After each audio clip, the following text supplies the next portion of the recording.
Marnese Jackson, and I am the Executive Director of the Midwest Decarbonization Coalition, an 8-state regional coalition that is focused on eliminating fossil fuels in buildings, homes, and schools by 2050.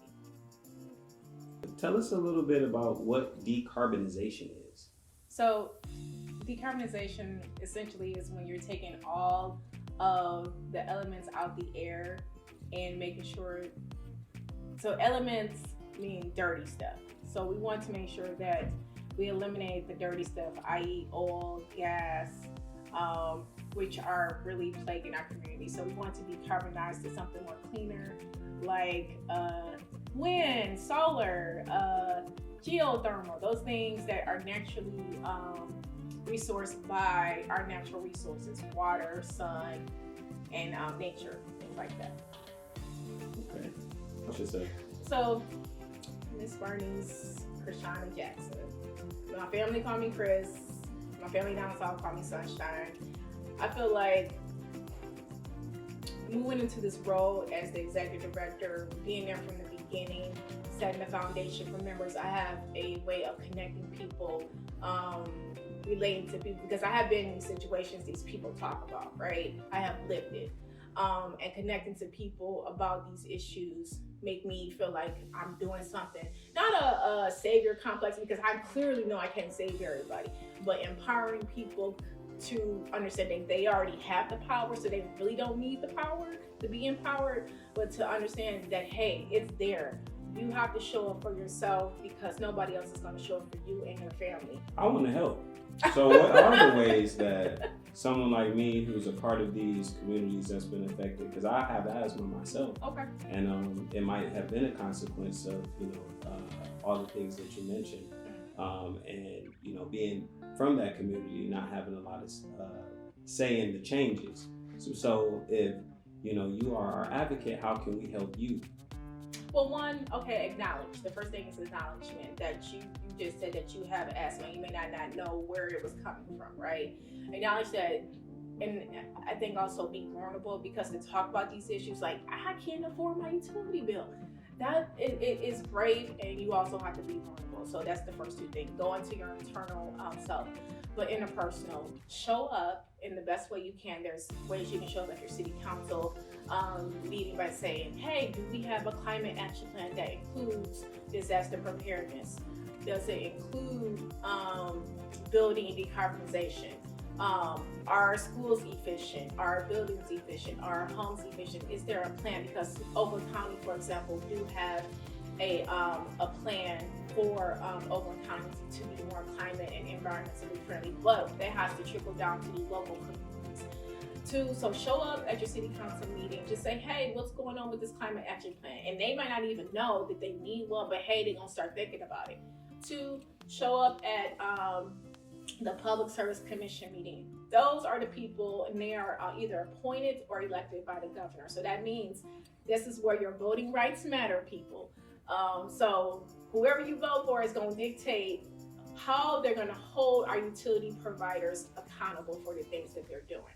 So you can either have a friendly public service commission who's all for clean energy and who's going to hold your local utility accountable, or you're going to have ones who are going to play politics, may get bought out. So you got to be, able to show up and like, hey, get into their face. We provide talking points. We provide in our coalition, that's what I love so much about it. We provide participation statements for people to show up, because this is not their 9 to 5. Some people didn't go to school for this, but they care. And so we give people a participation statement on different levels on how you want to show up, so you can show up. Or just have a conversation, in your community. Hey, how is your utility bill?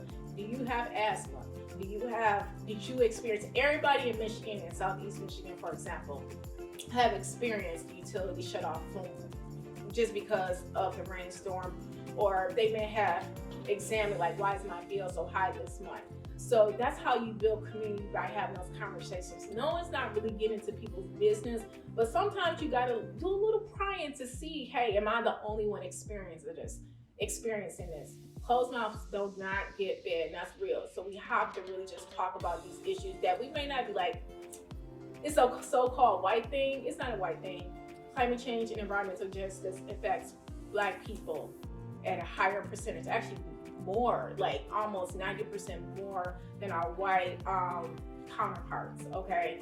And I'm not just talking about Black people, it's brown people too, it's low income people too. So we have to understand that this issue is bigger than us, and we have to like talk about it.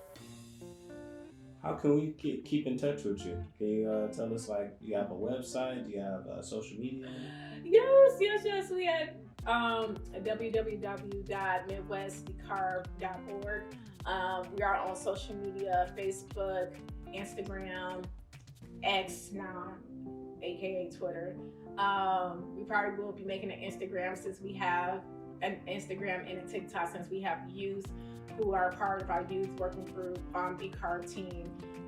And so they are really interested in doing more TikToks around this issue, because they know that they're going to inherit the earth and they're going to deal with all these issues. And so this is the reason why we're going to focus a lot on youth energy justice too. Do you have anything coming up in the immediate future that we can get involved with? So in the world of nonprofit, this is our planning season. We're gearing up for how we're going to have the coalition look now that we're officially a nonprofit, now that we officially have an executive director coming on and new staff that will be coming on. So we're going to be focusing on definitely getting people acclimated to the new Midwest Building Decarbonization, to talk about building decarbonization, electrification, undoing white supremacy culture, movement building. How do we get back to the local level? Talking about Justice 40, which is a Biden administration initiative. How we make that into a practice and not theory.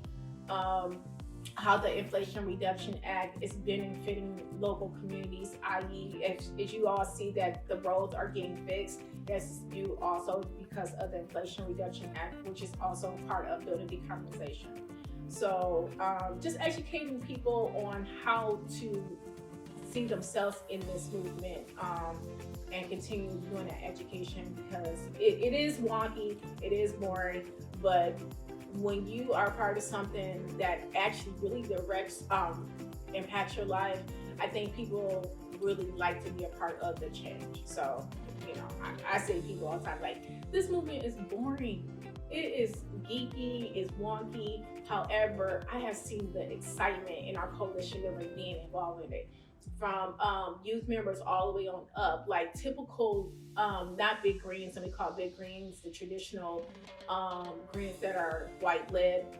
We have a lot of environmental justice, climate justice, civil rights, youth who are like really activated and involved now.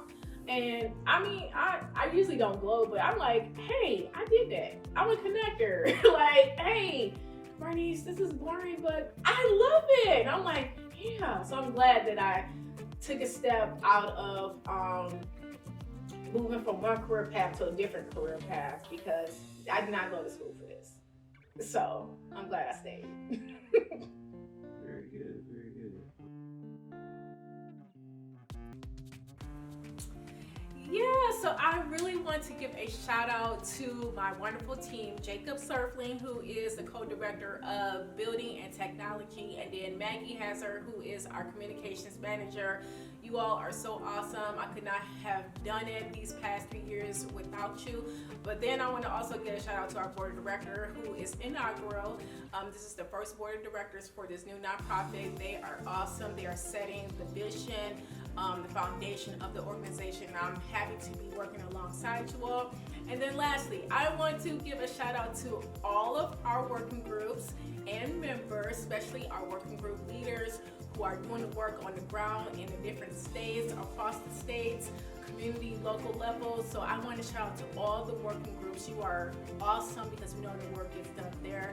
And I can't wait until 2024 and beyond to work alongside you to bring clean energy to buildings in the 8-state region of the Midwest. Thank you so much. And cut. That was perfect. Absolutely.